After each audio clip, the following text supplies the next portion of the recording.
महंत बुलबुल ਦੇ ਮਾਤਮ ਵਿੱਚ ਇੱਕ ਅੰਜੂ ਹੀ ਸੀ ਜੋ ਕਿ ਦਿੱਲੀ ਤੋਂ ਕੱਲੀ ਆਈ ਸੀ।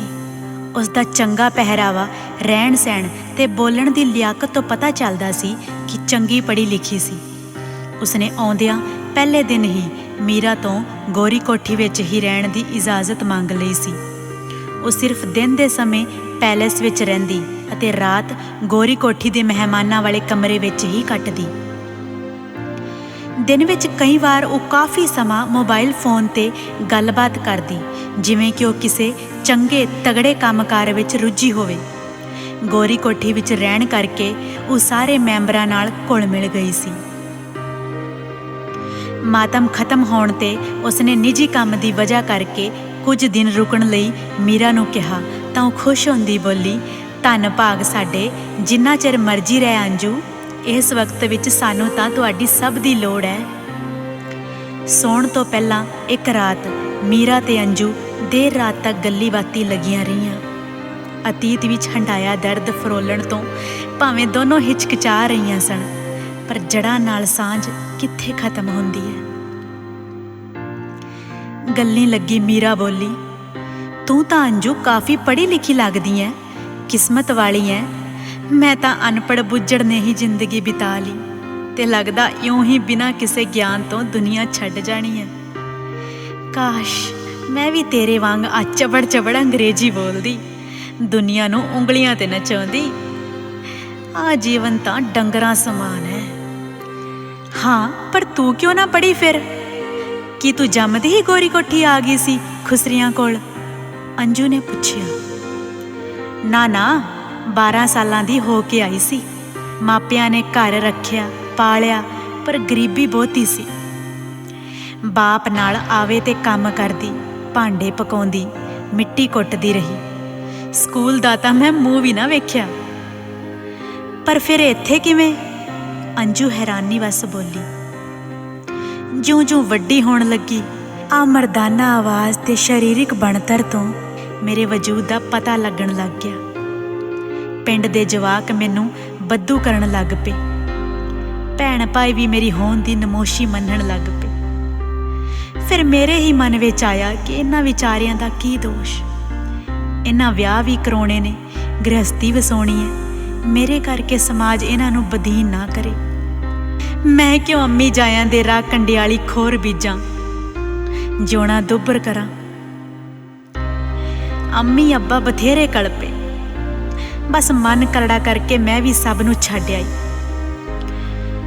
ਉਮਰੋਂ ਲੰਮਾ ਹੋਂਕਾ ਭਰਦੀ ਮੀਰਾ ਬੋਲੀ,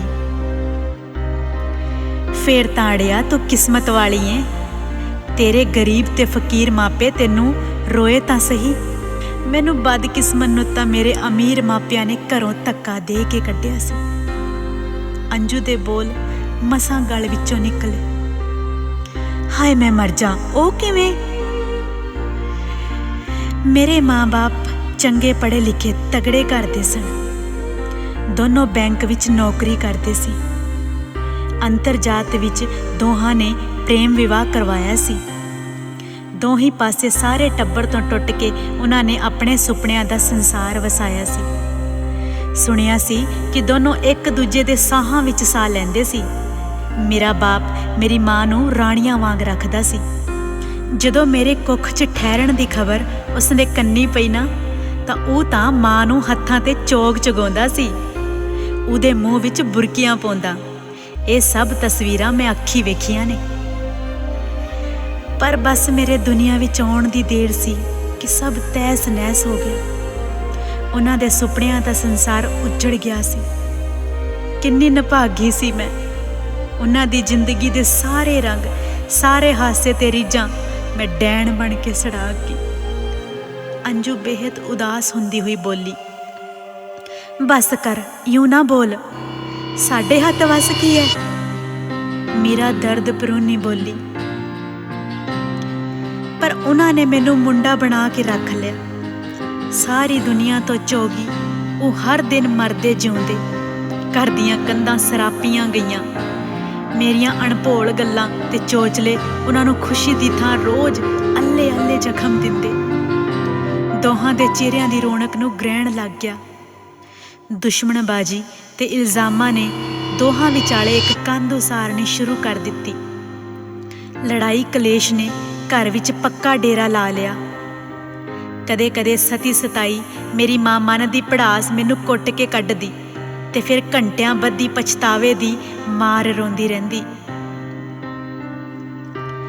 ਅਖੀਰ ਇੱਕ ਦਿਨ ਮੇਰੇ ਪਿਤਾ ਦੇ ਭੇਜੇ ਤਲਾਕ ਦੇ ਕਾਗਜ਼ਾਂ ਤੇ ਰਜਾਮੰਦੀ ਪ੍ਰਗਟਾ ਕੇ ਮੇਰੀ ਮਾਂ ਨੇ ਵੀ ਕਿਨਾਰਾ ਕਰਨ ਦਾ ਫੈਸਲਾ ਕਰ ਲਿਆ ਸੀ। ਪੇਕਿਆਂ ਸਹੁਰਿਆਂ ਵੱਲੋਂ ਕੋਈ ਕਲਾਮ ਨਹੀਂ ਸੀ ਕਰਦਾ, ਸੋ ਬੇਸਹਾਰਾ ਹੋਈ ਕਿਸੇ ਨਾਲ ਦਰਦ ਵੀ ਸਾਂਝਾ ਨਹੀਂ ਕਰ ਸਕਦੀ ਸੀ ਤੇ ਨਾ ਹੀ ਕੋਈ ਉਸ ਦੀ ਸਾਰ ਲੈਂਦਾ ਸੀ, ਸਿਵਾਏ ਮੇਰੇ ਇੱਕ ਚਾਚੇ ਤੋਂ। ਮਾਂ ਇੱਕ ਕਟੀ ਪਤੰਗ ਵਾਂਗ ਕੱਲੀ ਹੋ ਗਈ ਸੀ। ਉਸ ਦੇ ਨੈਣ ਪਿਆਲੇ ਖੂਹ ਦੀ ਟਿੰਡਾਂ ਵਾਂਗ ਭਰਦੇ ਡੁੱਲਦੇ ਰਹਿੰਦੇ। ਸਾਰੀ ਸਾਰੀ ਰਾਤ ਸਿਸਕੀਆਂ ਭਰਦੀ ਗੁਜ਼ਾਰ ਦਿੰਦੀ। ਅੱਛਾ, ਸ਼ੁਕਰ ਹੈ ਚਾਚਾ ਜੀ ਤਾਂ ਸੀ ਜਿਸ ਦੇ ਮਨ ਮਿਹਰ ਪਈ ਤੇ ਰੱਬ ਬਣ ਕੇ ਬੋੜਿਆ, ਮੀਰਾ ਨੇ ਸੁੱਖ ਦਾ ਸਾਹ ਲੈਂਦਿਆਂ ਕਿਹਾ। ਰੱਬ ਤਾਂ ਰੱਬ ਹੀ ਹੁੰਦਾ, ਜੇ ਲੋਕ ਰੱਬ ਵਰਗੇ ਬਣ ਜਾਣ ਤਾਂ ਕਿਸ ਗੱਲ ਦਾ ਘਾਟਾ। ਆ ਧਰਤੀ ਤੇ ਜ਼ੁਲਮ ਨਾ ਹੋਵੇ। ਫਿਰ ਤੂੰ ਮੇਰੀ ਪੂਰੀ ਗੱਲ ਸੁਣ, ਕਹਿ ਕੇ ਅੰਜੂ ਫਿਰ ਬੋਲਣ ਲੱਗ ਪਈ। ਮੇਰੀ ਮਾਂ ਨੂੰ ਆਸ ਸੀ ਕਿ ਡਾਕਟਰੀ ਇਲਾਜ ਤਾਂ ਆਪਰੇਸ਼ਨ ਨਾਲ ਮੈਂ ਠੀਕ ਹੋ ਜਾਣਾ। ਉਸਨੇ ਮੈਨੂੰ 7ਵੀਂ ਤੱਕ ਚੰਗੇ ਮਹਿੰਗੇ ਸਕੂਲ ਵਿੱਚ ਪੜ੍ਹਾਇਆ। ਮੇਰੀਆਂ ਹਰਕਤਾਂ ਬਹੁਤੀਆਂ ਕੁੜੀਆਂ ਨਾਲ ਮਿਲਦੀਆਂ ਸਨ, ਸੋ ਸਕੂਲ ਵਿੱਚ ਵੀ ਛੇੜਖਾਨੀ ਦੀ ਜਲਾਲਤ ਸ਼ੁਰੂ ਹੋ ਗਈ। ਉਦੋਂ ਤੱਕ ਮੇਰੀ ਮਾਂ ਦੇ ਮੇਰੇ ਚਾਚੇ ਨਾਲ ਸਰੀਰਕ ਸੰਬੰਧ ਕਾਇਮ ਹੋ ਗਏ ਸਨ। ਬੇਸਹਾਰੇ ਨੂੰ ਹਮਦਰਦੀ ਦਿਖਾ ਕੇ ਚਾਚੇ ਨੇ ਮਾਂ ਨੂੰ ਆਪਣੇ ਹੱਥੀਂ ਚੜਾ ਲਿਆ ਸੀ। ਘਰ ਵਿੱਚ ਉਸ ਦੀ ਹੀ ਹਕੂਮਤ ਚੱਲਣ ਲੱਗ ਪਈ। ਮਾਂ ਚਾਚੇ ਤੋਂ ਪੁੱਛੇ ਬਿਨਾਂ ਪੈਰ ਨਹੀਂ ਸੀ ਪੁੱਟਦੀ। ਇੱਕ ਦਿਨ ਗਰਮੀ ਦੀਆਂ ਛੁੱਟੀਆਂ ਵਿੱਚ ਆਇਆ ਚਾਚਾ। ਇਹ ਕਹਿ ਕੇ ਮੈਨੂੰ ਨਾਲ ਲੈ ਗਿਆ ਕਿ ਹੁਣ ਇਸਨੇ ਵੱਡਾ ਹੋਣਾ ਹੈ, ਸਾਰੀ ਗੱਲ ਜੱਗ ਬਾਹਰ ਹੋ ਜਾਣੀ ਹੈ। ਤੂੰ ਕਾਂਤਾ ਇਸ ਨੂੰ ਮੇਰੇ ਕੋਲ ਪੜ੍ਹਨ ਲਈ ਲਾ ਦੇ। ਇੱਕ ਥਾਂ ਤੇ ਬਹੁਤਾ ਦੇਰ ਰਹਿਣ ਨਾਲ ਰਾਜ਼ ਖੁੱਲ੍ਹ ਜੇਗਾ। ਮਾਂ ਵੀ ਝਾਟੀ ਰਜਾਮੰਦ ਹੋ ਗਈ, ਜਿਵੇਂ ਉਹ ਭਾਰ ਲਾਉਣ ਲਈ ਪਹਿਲਾਂ ਹੀ ਤਿਆਰ ਬੈਠੀ ਸੀ। ਮੈਂ ਬਥੇਰਾ ਰੋਇਆ, ਕੁਰਲਾਇਆ, ਪਰ ਲਾੜ ਨਾਲ ਪੁਚਕਾਰ ਕੇ ਚਾਚਾ ਮੈਨੂੰ ਪੁਣੇ ਲੈ ਗਿਆ ਸੀ। ਚਾਚਾ ਚਾਚੀ ਲਈ ਮੈਂ ਇੱਕ ਨੌਕਰ ਦੇ ਸਮਾਨ ਸੀ। ਚੰਗੀ ਗੱਲ ਸਿਰਫ ਇਹ ਸੀ ਕਿ ਮੈਂ ਸਕੂਲ ਚਾਲੂ ਰੱਖ ਸਕਿਆ। ਪੜ੍ਹਾਈ ਵਿੱਚ ਕਾਫੀ ਤੇਜ਼ ਸੀ, ਪਰ ਘਰ ਵਿੱਚ ਭਾਂਡੇ ਧੋਣੇ, ਕੱਪੜੇ ਪ੍ਰੈਸ ਕਰਨੇ, ਚਾਚੇ ਦੇ ਬੱਚਿਆਂ ਨੂੰ ਸਾਂਭਣਾ ਆਦਿ ਸਾਰੇ ਕੰਮ ਮੇਰੇ ਜ਼ਿੰਮੇ ਸਨ।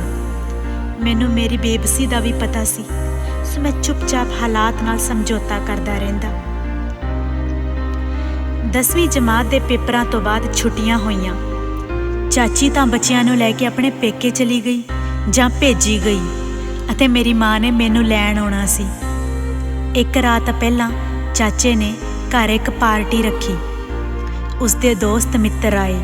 ਮੀਟ ਸ਼ਰਾਬ ਦੇਰ ਰਾਤ ਤੱਕ ਵਰਤਦਾ ਰਿਹਾ। ਮੈਂ ਇਹ ਪਾਰਟੀ ਤੇਰੇ 10ਵੀਂ ਪਾਸ ਕਰਨ ਦੀ ਖੁਸ਼ੀ 'ਚ ਰੱਖੀ ਹੈ, ਚਾਚੇ ਨੇ ਮੈਨੂੰ ਕਿਹਾ। ਪਰ ਅਜਿਹੀ ਮੋਹ ਮੁਹੱਬਤ ਉਸ ਵੱਲੋਂ ਮੈਂ ਪਹਿਲੀ ਵਾਰ ਵੇਖੀ ਸੀ। ਮੈਂ ਵੀ ਭੱਜ ਭੱਜ ਕੇ ਖਾਣ ਪੀਣ ਵਰਤਾਉਂਦਾ ਰਿਹਾ। ਸਭ ਦੋਸਤਾਂ ਨੇ ਰੱਜ ਕੇ ਸ਼ਰਾਬ ਪੀਤੀ। ਹਾਸਾ ਠੱਠਾ ਚੱਲਦਾ ਰਿਹਾ ਅਤੇ ਹੌਲੀ ਹੌਲੀ ਖਾ ਪੀ ਕੇ ਇੱਕ ਇੱਕ ਕਰਕੇ ਸਭ ਖਿਸਕਦੇ ਰਹੇ।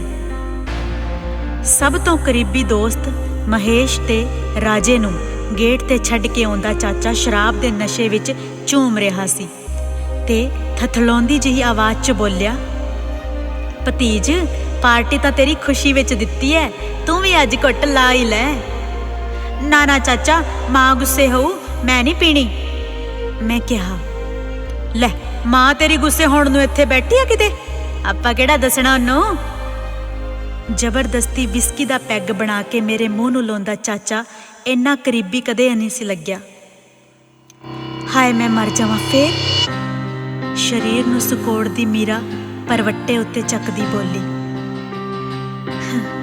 ਨਿਆਣੀ ਮਤ।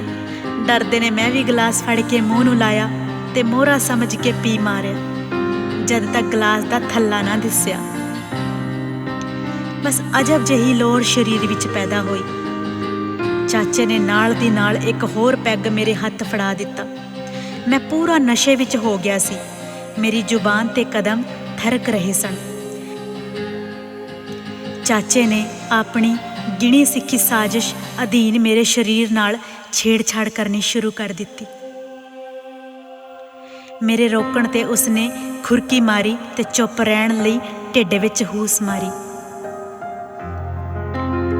ਹਾਏ ਫੇਰ ਅੰਜੂ, ਯਾ ਅੱਲਾ ਰਹਿਮ ਕਰ, ਮੀਰਾ ਦੇ ਮੂੰਹੋਂ ਖੁਦ ਬਖੁਦ ਨਿਕਲਿਆ। ਬਸ ਫਿਰ ਚਾਚੇ ਨੇ ਰੱਜ ਕੇ ਮਨਮਾਨੀ ਕੀਤੀ। ਮੈਂ ਦਰਦ ਨਾਲ ਰੋਇਆ, ਕੁਰਲਾਇਆ, ਪਰ ਉਸਨੇ ਮੇਰੀ ਇੱਕ ਨਾ ਸੁਣੀ। ਖਾਲੀ ਘਰ ਦੀਆਂ ਕੰਧਾਂ ਤੋਂ ਬਿਨਾਂ ਉਸ ਕੁਕਰਮ ਦਾ ਕੋਈ ਹੋਰ ਗਵਾਹ ਨਹੀਂ ਸੀ। ਮੇਰਾ ਦਰਦ ਤੇ ਚੀਕਾਂ ਕਿਸੇ ਨੇ ਨਾ ਸੁਣੀਆਂ। ਸਾਰੀ ਰਾਤ ਕਈ ਵਾਰ ਚਾਚੇ ਨੇ ਮੈਨੂੰ ਨੋਚਿਆ। ਉਸ ਦਾ ਉਹ ਵਹਿਸ਼ੀ ਰੂਪ ਦੇਖ ਕੇ ਮੈਂ ਅੰਤਾਂ ਦਾ ਡਰ ਗਿਆ ਸੀ ਅਤੇ ਮੈਨੂੰ ਭਲੀ ਭਾਂਤ ਪਤਾ ਲੱਗ ਗਿਆ ਸੀ ਕਿ ਪਾਰਟੀ ਕਿਸ ਖੁਸ਼ੀ ਵਿੱਚ ਕੀਤੀ ਗਈ ਸੀ। ਅਗਲੇ ਦਿਨ ਦੁਪਹਿਰੇ ਮਾਂ ਵੀ ਪਹੁੰਚ ਗਈ ਸੀ। ਦੂਰ ਦੀ ਵਾਟ ਹੋਣ ਕਰਕੇ ਆਈ, ਉਹ ਵੀ ਰਾਤ ਰਹਿ ਗਈ। ਉਹ ਰਾਤ ਵੀ ਚਾਚੇ ਲਈ ਰੰਗਰੇਲੀਆਂ ਵਾਲੀ ਰਾਤ ਸੀ। ਮੇਰੇ ਕਲੇਜੇ ਸੱਪ ਲਿਟ ਰਿਹਾ ਸੀ ਕਿ ਜਿਸ ਵਹਿਸ਼ੀ ਦਰਿੰਦੇ ਨੇ ਮੈਨੂੰ ਲਹੂ ਲੁਹਾਨ ਕੀਤਾ, ਮੇਰੀ ਆਪਣੀ ਮਾਂ ਵੀ ਉਸ ਨਾਲ ਸੌਂ ਰਹੀ ਹੈ। ਪਤਾ ਨਹੀਂ ਮੀਰਾ, ਇਹ ਔਰਤੀ ਸ਼ਰੀਰਕ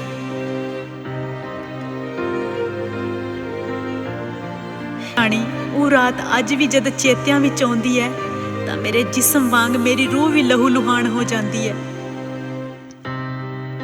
ਬਗਾਨੇ ਦਰਦ ਦੇਣ ਤਾਂ ਗੱਲ ਬਣਦੀ ਹੈ, ਪਰ ਆਪ ਦੇ ਤੇ ਮਾਰੇ ਤਾਂ ਫੁੱਲ ਦੀ ਪੀੜ ਵੀ ਜਰਨੀ ਔਖੀ ਹੁੰਦੀ ਹੈ। ਪਰ ਹਾਂ, ਉਸ ਦਿਨ ਮੈਨੂੰ ਇਹ ਮਹਿਸੂਸ ਹੋਇਆ ਕਿ ਸਾਡਾ ਖੁਸਰਿਆਂ ਦਾ ਰਿਸ਼ਤਿਆਂ ਨਾਲ ਕੋਈ ਵਾਹ ਵਾਸਤਾ ਨਹੀਂ ਹੁੰਦਾ। ਪਰ ਤੇਰੀ ਮਾਂ ਨੇ ਮਤਲਬ ਕੁਛ ਨਾ ਕਿਹਾ? ਮੀਰਾ ਨੇ ਪੁੱਛਿਆ। ਪਤਾ ਨਹੀਂ ਮੀਰਾ, ਉਸ ਰਾਤ ਚਾਚੇ ਨੇ ਮਾਂ ਨੂੰ ਕੀ ਪੜਾਇਆ ਜਾਂ ਕੀ ਲਾਲਚ ਦਿੱਤਾ, ਜਾਂ ਰੱਬ ਜਾਣੇ ਉਸ ਦੀ ਮਜਬੂਰੀ ਦਾ ਫਾਇਦਾ ਠਾਇਆ। ਚਾਚੇ ਨਾਲ ਰਲ ਕੇ ਅਗਲੀ ਸਵੇਰ ਮਾਂ ਉਖੜੀ ਸੀ ਤੇ ਮੈਨੂੰ 100 ਦਾ ਨੋਟ ਫੜਾਉਂਦਿਆਂ ਕਿਹਾ, ਜਾ ਅੱਬੂ, ਹੁਣ ਤੂੰ ਵੱਲ ਸਿਰ ਹੋ ਗਿਆ ਹੈ, ਆਪਦੀ ਜ਼ਿੰਦਗੀ ਆਪ ਜਿਉਂ, ਮੈਂ ਬੇਵਸ ਹਾਂ। ਮੇਰਾ ਤਾਂ ਸਰੀਰ ਸੁੰਨ ਹੋ ਗਿਆ। ਸੌ ਗੁਰੂ ਦੀ ਮੈਂ ਬਥੇਰਾ ਰੋਇਆ, ਤਰਲੇ ਪਾਏ ਕਿ ਮਾਂ, ਮੈਂ ਤਾਂ ਤੇਰਾ ਇੱਕੋ ਇੱਕ ਅੱਬੂ ਹਾਂ। ਤਪਦੀਆਂ ਤਿੱਖੜ ਦੁਪਹਿਰਾਂ ਵੇਲੇ ਤੇਰੇ ਲਈ ਸੰਘਣੀ ਛਾਂ ਬਣਾਂਗਾ ਅਤੇ ਲੋਹੜੇ ਵੇਲੇ ਤੇਰੀ ਵਿਸਾਖੀ। ਪੜ੍ਹ ਲਿਖ ਕੇ ਤੇਰਾ ਸਹਾਰਾ ਬਣੂੰਗਾ ਮੀਏ। ਤੂੰ ਇਸ ਤਰ੍ਹਾਂ ਕਿਵੇਂ ਕਹਿ ਸਕਦੀ ਏ? ਮਾਂ ਨਾਲ ਜ਼ੁਬਾਨ ਨਹੀਂ ਲੜਾਈਦੀ। ਤੈਨੂੰ ਜਨਮ ਦੇ ਕੇ ਪਾਲਿਆ, ਪੜ੍ਹਾਇਆ ਤੇ ਦੁਨੀਆ ਵਿੱਚ ਰਹਿਣ ਜੋਗਾ ਬਣਾਇਆ। ਤੇਰੇ ਵਰਗੇ ਹੋਰ ਬਹੁਤ ਨੇ, ਜਾ ਉਹਨਾਂ ਨਾਲ ਰਲ ਜਾ ਕੇ। ਬਿਨਾਂ ਮੇਰੇ ਨਾਲ ਨਜ਼ਰਾਂ ਮਿਲਾਏ ਮਾਂ ਬੋਲੀ। ਪਰ ਮਾਂ, ਉਹ ਮੇਰੇ ਕੀ ਲੱਗਦੇ ਨੇ? ਕਿਉਂ ਰੱਖਣਗੇ ਮੈਨੂੰ? ਇਸ ਇੰਨੀ ਵੱਡੀ ਦੁਨੀਆ ਵਿੱਚ ਮੇਰਾ ਤਾਂ ਤੇਰੇ ਤੋਂ ਬਗੈਰ ਕੋਈ ਵੀ ਨਹੀਂ।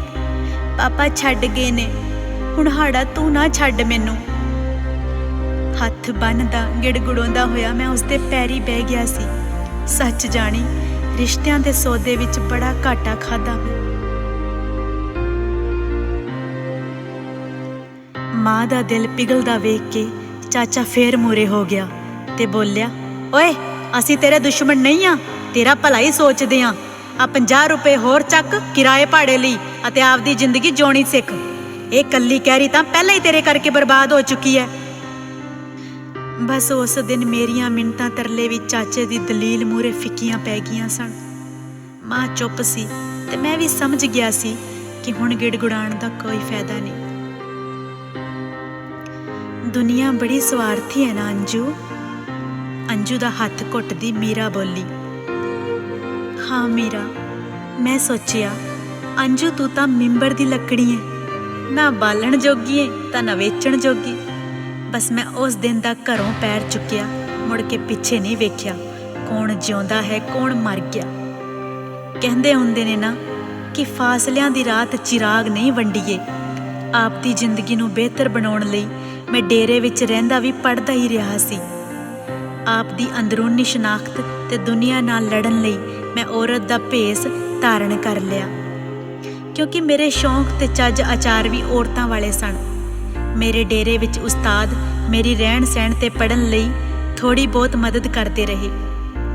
ਬਾਕੀ ਮੈਂ ਰੁਜ਼ਗਾਰ ਲਈ 100 ਹੱਥ ਪੈਰ ਮਾਰਦੀ ਰਹੀ, ਕਦੇ ਬੱਸ ਅੱਡਿਆਂ ਤੇ ਕਦੇ ਰੇਲਵੇ ਸਟੇਸ਼ਨਾਂ ਤੇ ਭੀਖ ਮੰਗਦੀ। ਹੁਣ ਮੈਂ ਉਚੇਰੀ ਵਿਦਿਆ ਦੇ ਨਾਲ ਸਮਾਜ ਸੇਵੀ ਸੰਸਥਾਵਾਂ ਨਾਲ ਜੁੜੀ ਭਲਾਈ ਦੇ ਕੰਮ ਕਰਦੀ ਹਾਂ ਤੇ ਸਦਾ ਕਹਿੰਦੀ ਹਾਂ, ਖੁਦਾ ਤੇਰੇ ਬੰਦੇ ਹੀ ਮੇਰੀ ਬੰਦਗੀ ਤੇ ਰਿਜ਼ਕ ਹਨ। ਇਹ ਜੀਵਨ ਬੇਸਹਾਰਾ ਲੋਕਾਂ ਦੇ ਲੇਖੇ ਲਾ ਦੇਣਾ ਹੈ। ਆਪਣੀ ਬਿਰਾਦਰੀ ਦੇ ਹੱਕਾਂ ਲਈ ਵੀ ਮੈਂ ਲੜਾਈ ਲੜ ਰਹੀ ਹਾਂ। ਜੇ ਉਹ ਨੀਲੀ ਛਤਰੀ ਵਾਲਾ ਸੱਚ ਹੀ ਹੈ ਤਾਂ ਆਪ ਦੀ ਅਜ਼ਮਤ ਜ਼ਰੂਰ ਵਿਖਾਵੇਗਾ। ਤੇਰੇ ਤੋਂ ਵਾਰੇ-ਵਾਰੇ ਜਾਣ ਨੂੰ ਜੀ ਕਰਦਾ ਅੰਜੂ, ਇਹੀ ਤਾਂ ਜਿੰਦਾ ਦਿਲੀ ਹੈ। ਤੇਰੇ ਤੇ ਡੋਰਾ ਮਾਨ ਹੈ। ਤੂੰ ਤਾਂ ਬਹਾਦਰ ਸਿਪਾਹੀ ਵਰਗੀ ਹੈ ਜੋ ਜੰਗ ਚੋਂ ਜੇਤੂ ਹੋ ਕੇ ਨਿਕਲਦਾ ਹੈ। ਮੀਰਾ ਉਸਦੀ ਪਿੱਠ ਤੇ ਥਾਪੜਾ ਦਿੰਦੀ ਬੋਲੀ, ਹਾਂ ਮੀਰਾ, ਆਪ ਦੀਆਂ ਲੋੜਾਂ ਤੇ ਹੱਕਾਂ ਲਈ ਤਾਂ ਬੇਜ਼ੁਬਾਨ ਪੰਛੀ ਵੀ ਲੜਦੇ ਨੇ। ਆਪਾਂ ਨੂੰ ਤਾਂ ਫਿਰ ਰੱਬ ਨੇ ਬੋਲਣ ਲਈ ਜ਼ੁਬਾਨ ਤੇ ਕਰਮ ਕਰਨ ਲਈ ਹੱਥ ਪੈਰ ਤੇ ਦਿਮਾਗ ਦਿੱਤਾ ਹੈ। ਕੀ ਹੋਇਆ ਜੇ ਅਸੀਂ ਸ੍ਰਿਸ਼ਟੀ ਵਿੱਚ ਰਚਨਾਕਾਰ ਨਹੀਂ ਬਣ ਸਕਦੇ? ਉਸ ਦੀ ਰਚੀ ਸ੍ਰਿਸ਼ਟੀ ਨੂੰ ਸਕੂਨ ਤਾਂ ਦੇ ਹੀ ਸਕਦੇ ਆ ਨਾ। ਇਹ ਕਿਹੜਾ ਛੋਟੀ ਗੱਲ ਹੈ? ਅੰਜੂ ਬੋਲੀ। ਵਾਹ ਮੇਰੀ ਦੋਸਤ, ਤੇਰੀ ਗੱਲ ਜਮਾ ਖਰੇ ਸੋਨੇ ਵਰਗੀ ਹੈ। ਮੈਂ ਵੀ ਵਾਅਦਾ ਕਰਦੀ ਹਾਂ ਕਿ ਆਪ ਦੀ ਵਿੱਤ ਮੁਤਾਬਕ ਨੇਕ ਕੰਮ ਕਰਾਂਗੀ। ਮੀਰਾ ਨੇ ਕਿਹਾ, ਤੂੰ ਤਾਂ ਇੱਕ ਹੀ ਕੰਮ ਕਰ ਦੇ ਮੇਰੇ ਕਹੇ ਤੇ। ਅੰਜੂ ਬੋਲੀ, ਉਹ ਕੀ? ਬਸ ਚਿਰਾਗ ਨੂੰ ਚੰਗੀ ਤਾਲੀਮ ਦੇਵੀਂ, ਇੱਕ ਚੰਗਾ ਨਾਗਰਿਕ ਬਣਾਵੇਂ ਤਾਂ ਜੋ ਉਹ ਆਪਣਾ ਸਭ ਦਾ ਨਾਮ ਰੋਸ਼ਨ ਕਰੇ। ਜੇ ਕਦੇ ਕਿਸੇ ਤਰ੍ਹਾਂ ਦੀ ਵੀ ਲੋੜ ਪਈ, ਬਸ ਇੱਕ ਹਾਕ ਮਾਰੀ, ਇਹ ਅੰਜੂ ਹਾਜ਼ਰ ਹੋਵੇਗੀ। ਸ਼ੁਕਰੀਆ ਅੰਜੂ ਜਾਨ, ਤੂੰ ਤਾਂ ਮੁਹੱਬਤ ਨਾਲ ਦਿਲ ਹੀ ਲੁੱਟ ਲਿਆ ਗੋਰੀ ਕੋਠੀ ਦਾੜੀਏ।